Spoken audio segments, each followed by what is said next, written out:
Cartas a un estudiante de Derecho del Dr. Miguel Carbonell. Carta 11. La investigación jurídica.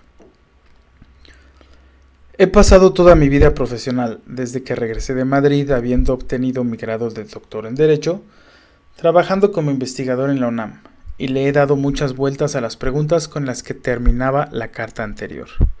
Con frecuencia, cuando veo los manuscritos de mis artículos y libros que están listos para ser entregados a la imprenta, me cuestiono sobre si tienen la calidad necesaria para ser publicados y si en realidad están aportando algo al conocimiento jurídico. Lo cierto es que casi nunca obtengo respuestas claras. Siempre se queda uno con la duda, aunque después de un tiempo he llegado a la conclusión que el mejor juicio que puede haber sobre el valor de una obra no es el que pueda tener el autor, sino el de los lectores. Son ellos los que emiten el veredicto final. Ahora bien, lo que sí creo es que hay ciertas claves que te pueden ayudar al momento de emprender una investigación en cualquier área del derecho. Repasemos algunas cuestiones bastante conocidas, pero que creo que deben ser tomadas en cuenta. La mayor parte de las consideraciones que siguen son aplicables a los trabajos de investigación que tienen por objeto realizar una tesis de posgrado. No me sentiría capaz de dar ningún tipo de consejo o sugerencia para profesionales de la investigación que seguramente tienen una metodología propia mucho mejor que la que voy a describir enseguida de forma muy somera. Cuando uno ya es investigador profesional o cuando tiene cierta experiencia, desarrolla sus propios esquemas de trabajo, los cuales casi siempre son los más funcionales y adecuados para cada persona. Siempre debemos intentar construir nuestra muy personal forma de trabajo, sin copiar la manera en que trabajan los demás, ya que lo que puede ser útil para uno puede ser un desperdicio de tiempo para otra persona. Pasemos a ver, repito, algunas consideraciones de sentido común sobre la manera en que se pueden desarrollar investigaciones jurídicas. En primer lugar, el éxito de una investigación depende de que se seleccione bien el tema. Una buena selección del tema supone comenzar dando los primeros pasos por la ruta correcta. ¿Cómo encontrar un buen tema de investigación? Esa pregunta es una de las que con mayor frecuencia nos hacen los alumnos a los profesores o investigadores que dirigimos tesis. La primera respuesta que les doy es que intenten elegir un problema y que a partir del problema intenten generar un tema de investigación. ¿Cómo encontrar un problema jurídico que sea relevante para efecto de dedicarle el enorme esfuerzo que puede suponer la redacción de una tesis de posgrado? Para encontrarlo debemos mirar a la realidad. Es muy importante no confundir un problema verdadero con un pseudo problema, que es el que solamente existe en nuestra cabeza. La buena noticia, por decirlo de alguna manera, es que si miramos en la realidad de cualquier país de América Latina, encontraremos miles de problemas que merecen un análisis en profundidad, de modo que siempre abundan los temas para hacer una tesis. Un tema interesante para dedicarle una tesis debe ser siempre un asunto que, si bien es estudiado, sirva para proponer medidas que mejoren la realidad. Es decir, la vida de las personas de carne y hueso que son las destinatarias de todo el esfuerzo que hacemos quienes nos dedicamos al estudio del derecho. Si el problema analizado no tiene impacto sobre la vida de las personas, entonces probablemente no sea tan relevante como para que le vamos a dedicar meses o años de nuestra vida estudiándolo. Incluso las tesis que tienen un enfoque histórico, que desde luego que es pertinente y muy importante para nuestra formación como juristas, deben ser capaces de resolver preguntas o de plantearnos problemas para nuestro tiempo. Los mejores historiadores son aquellos que son capaces de explicarnos el pasado como una forma de hacernos comprender el presente. El puro análisis histórico, aislado del contexto en el que el historiador y sus lectores viven, es bastante estéril, además de aburrido. Una vez que se identifica el problema y se hace el planteamiento del tema, es importante dilucidar la metodología de estudio. Sirve mucho tener claridad, desde el inicio, sobre la clase de aproximación analítica que se va a emplear. Para tal efecto, quizás sea útil un esquema muy básico que siempre les hago a mis alumnos de licenciatura. En la clase que me toca impartir de la materia de derechos fundamentales, garantías constitucionales, según el temario de la Facultad de Derecho de la UNAM, es un esquema tomado de un planteamiento de Luigi Ferrajoli, que lo propone precisamente para estar en capacidad de estudiar con provecho los derechos fundamentales, pero que en realidad puede ser útil con casi cualquier aproximación al fenómeno jurídico. Según Ferrajoli, al estudiar los derechos fundamentales deben distinguirse 4 distintos niveles de análisis. Un primer nivel es el que corresponde a la dogmática jurídica, de acuerdo con el cual se estudian los derechos fundamentales que están consagrados en los textos constitucionales o en algunos tratados internacionales. Desde este punto de vista, la pregunta a contestar es la siguiente: ¿cuáles son los derechos fundamentales? La respuesta a esta pregunta se debe dar a través de la descripción de un determinado ordenamiento jurídico. Así pues, se describirán la libertad de expresión del artículo 6 de la Constitución mexicana o la libertad de tránsito del artículo 11 de la misma Carta Magna. En este nivel de análisis, la investigación tiene que ver fundamentalmente con la interpretación de normas jurídicas, ya sea de normas constitucionales, legales, de origen jurisprudencial, etc. Lo interesante es que, así como Ferrajoli nos hace preguntarnos cuáles son los derechos fundamentales y nosotros debemos buscar la respuesta en el conjunto del ordenamiento jurídico, lo mismo puede hacerse con cualquier otra materia jurídica. Un segundo nivel de análisis corresponde a la teoría de la justicia o también a la filosofía política. Para este punto de vista, lo importante es explicar la corrección de que ciertos valores sean recogidos por el derecho positivo como derechos fundamentales, así como justificar la necesidad de incorporar como derechos a nuevas expectativas o aspiraciones de las personas y grupos que conviven en la sociedad. La pregunta a la que se busca contestar en este nivel de análisis es: ¿cuáles deben ser o es justo que sean los derechos fundamentales?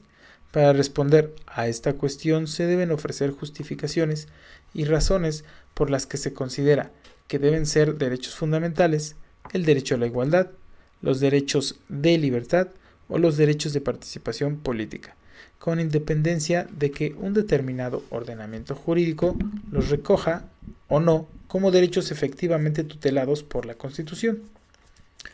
La preocupación por la justicia, como lo explicaré en una carta posterior, es universalmente compartida por todos los estudios de derecho.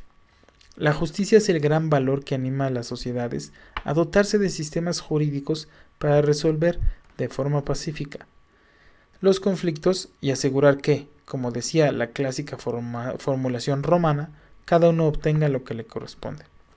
La misma pregunta que nos hace Ferrajoli sobre los derechos fundamentales puede ser aplicada a otros sectores del ordenamiento jurídico, los cuales pueden y deben ser analizados con una mirada externa, a partir de la cual seamos capaces de evaluar la justicia, la corrección, la pertinencia y la idoneidad de cualquier institución jurídica. Los civilistas, los penalistas, los especialistas en derecho laboral o bancario deben preguntarse una y otra vez si la regulación de su respectivo ámbito de competencia es justa o si podría ser mejorada. Se trata de un estudio que, como es obvio, no puede ser emprendido solamente mediante el análisis de las normas vigentes, sino que reclama una cierta imaginación y un compromiso con valores que son importantes para justificar la existencia y la necesidad de las normas jurídicas. Un tercer nivel de análisis es el que corresponde a la teoría del derecho. Dicha teoría tiene por objeto construir un sistema de conceptos que nos permita entender qué son los derechos fundamentales. La pregunta que se intenta resolver en este nivel de análisis es precisamente la de ¿qué son los derechos fundamentales? Para dar contestación a esta pregunta se debe aportar una definición estipulativa de lo que son los derechos fundamentales. En cuanto tal, no será verdadera ni falsa, sino más o menos adecuada en virtud del rendimiento explicativo que tenga para entender lo que son los derechos fundamentales en cualquier ordenamiento jurídico, cualesquiera que sean los derechos que en ese ordenamiento se prevean. Lo mismo se puede hacer con cualquier institución jurídica. La construcción conceptual de las instituciones, a partir del uso de herramientas analíticas, es de gran utilidad y puede perfectamente elegirse como aproximación metodológica al momento de redactar una investigación jurídica. Un cuarto nivel de análisis, finalmente, es el que atañe a la sociología en general y a la sociología jurídica en particular, así como a la historiografía desde este punto de vista. La pregunta relevante es: ¿qué derechos, con qué grado de efectividad, por qué razones y mediante qué procedimientos son y han sido, de hecho, garantizados como fundamentales? Se trata de estudiar el grado de eficacia que los derechos han tenido y tienen en la realidad, así como los factores que inciden en esa eficacia, los grupos sociales que presionan para que se creen nuevos derechos o aquellos que se oponen a los ya consagrados y así por el estilo. Para responder a esa pregunta, nos dice Luigi Ferrajoli, debemos aportar respuestas empíricas susceptibles de argumentarse como verdaderas, no ya con referencia a las normas que confieren derechos en un determinado ordenamiento, sino a lo que, de hecho, ocurre o ha ocurrido en el mismo. A las luchas sociales y a los procesos políticos a través de los cuales tales derechos han sido, primero afirmados y reivindicados, y luego conquistados y consagrados como fundamentales en las leyes o en las constituciones, a las condiciones económicas, sociales, políticas y culturales de su implementación, al grado, en fin, de tutela efectiva que, de hecho, les otorga el concreto funcionamiento del ordenamiento objeto de estudio. De la misma forma que lo hemos señalado respecto de los primeros 3 niveles de análisis, también en este punto podemos afirmar que el estudio empírico, bajo una aproximación metodológica de corte histórico o sociológico, puede ser aplicable a cualquier institución jurídica, en todas las materias que comprende el estudio del derecho.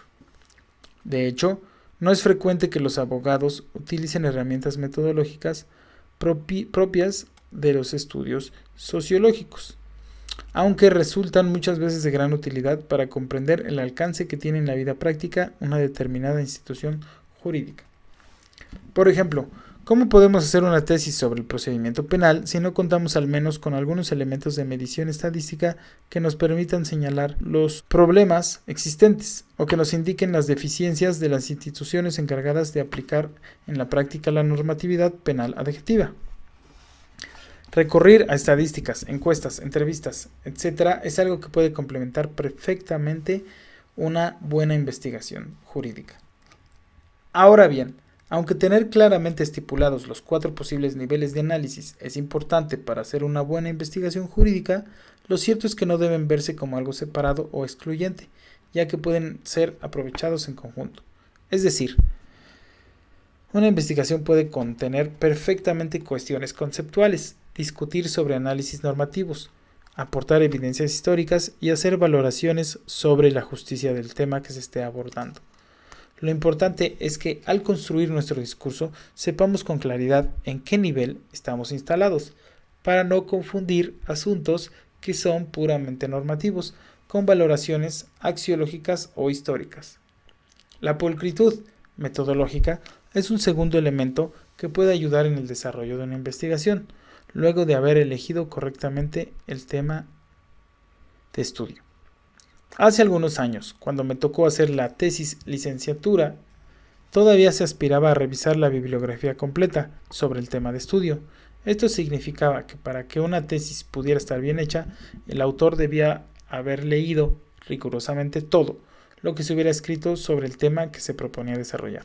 Era una aspiración legítima y valiosa, pero imposible de llevar a cabo en el mundo de Internet, en donde lo que sobra es precisamente información sobre cualquier tema. Si hiciéramos el propósito de leer todo lo que se ha escrito sobre determinado tema, es muy probable que nunca tendríamos la posibilidad de terminar la tesis, ni de empezarla siquiera. Lo importante, como se dijo en la carta relativa a la información jurídica, es encontrar el material que en realidad resulta relevante. El objetivo no debe ser el de leer todo, sino el de leer y comprender lo que en verdad importa. La selección de las lecturas es un paso clave para hacer una buena investigación. Hay algunos colegas que, al dirigir tesis de posgrado o incluso de licenciatura, ponen mucho énfasis en la redacción de las conclusiones. A mí también me parece importante que el tesista sea capaz de llegar a esa parte de su trabajo manteniendo la claridad y siendo capaz de demostrar en pocas líneas la corrección de la hipótesis planteada. Pero considero importante advertir que no toda tesis debe terminar con conclusiones absolutamente originales y propositivas. Habrá temas cuyo contenido efectivamente requiera que se hagan propuestas de reforma, pero en otro tipo de análisis el valor no está en las propuestas originales de cambios normativos o jurisprudenciales, sino en el esfuerzo del autor de la tesis para haber reunido información sobre ellos. Como permanente lector de obras jurídicas, encuentro muy útiles los trabajos que sistematizan grandes campos del conocimiento, aunque no sean capaces de proponer ningún cambio normativo. El valor de una investigación jurídica puede consistir precisamente en eso, en reunir y sistematizar información.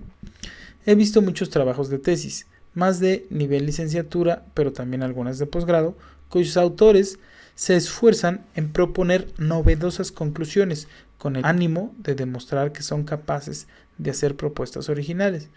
Me parece que en ciertos casos se equivocan.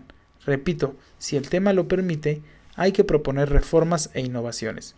Pero si no, no hay que aparentar lo que no es, ni intentar ejercicios artificiales que no guardan ninguna congruencia metodológica entre lo que se expone en el trabajo y lo que se vierte en las conclusiones. Finalmente, me gustaría decirte que la investigación jurídica requiere de una fuerte vocación. Si no sientes esa vocación, el trabajo se convierte en algo tan árido y aburrido que resulta insoportable. Solamente desde una profunda vocación científica es posible dedicarse con seriedad a hacer investigación jurídica. Cuando uno tiene la creencia de que investigando, escribiendo y publicando reflexiones jurídicas puede servir a ciertos ideales, entonces todo cobra sentido y las horas dedicadas al estudio pasan volando. La verdad es que los esfuerzos resultan livianos cuando sentimos que nuestro trabajo es útil y tiene sentido, pero para eso el trabajo debe estar soportando en una vocación de hierro, la cual no se inventa ni se puede comprar en ningún lado, debe estar dentro de cada uno. Y así llegamos al final de la carta 11 del libro Cartas a un estudiante de Derecho del Dr. Miguel Carbonell. Quédate para el siguiente video donde leeremos la carta 12, Derecho y Economía.